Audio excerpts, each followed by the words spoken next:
How do you recommend managing finances together in a stressful time? Well, unfortunately, it's best to do the work in not a stressful time, but maybe it's always a stressful time. But the most important thing to do is to make sure that you're aligned on what is the most important thing. What are the most important things to spend money on? And to know that you have conflicting instincts. So, let's see, how can I put this simply? So people in hunting mode, meaning they're committed to a result, their relationship to what that result requires is generally I need, I get. So I need this in order to fix that. I need this to get this done. I need this in order to get this off the ground. Therefore, I should go get it. I should get that computer. I should get that car. I should get this repair done. I should get this other piece of equipment. That's a normal instinct for anybody who is committed. I need, I get. And then someone who's not committed, someone who's in getting mode, open to options and possibilities and opportunities. That mentality goes with gathering instincts. And what do you do when you're afraid? You go out and you gather as much food as you can, or as much anything as you can. This is the toilet paper rush.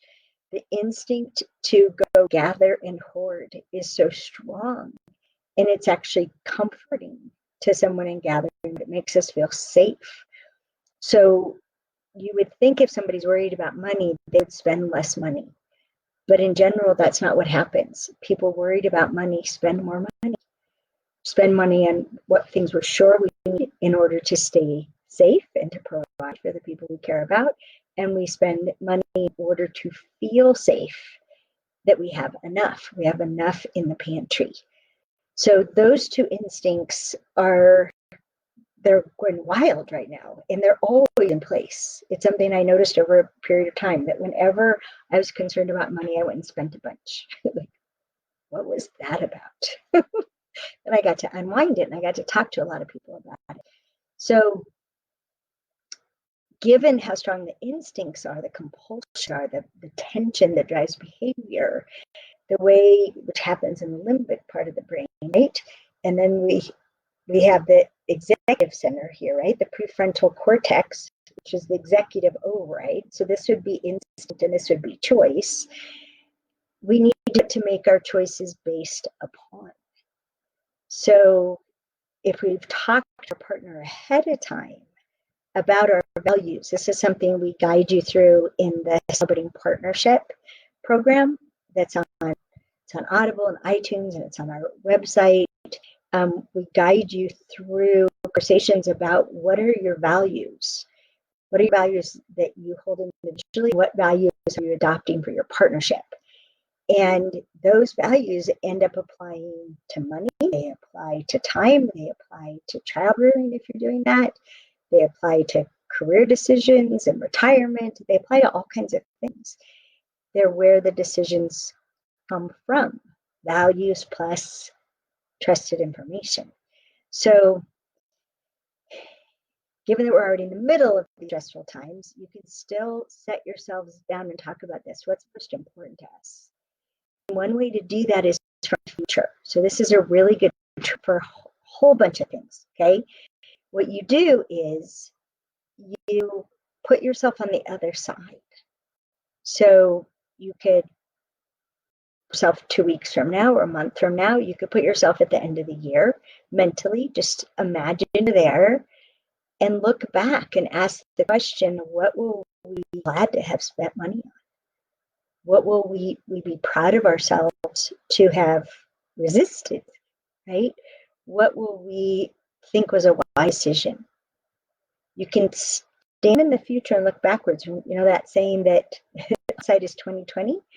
You can cause hindsight. You really can. Our brains are that sophisticated. So you can stand in the future and look backwards. One of the things we call a Queen's question, what will I be happy to have done?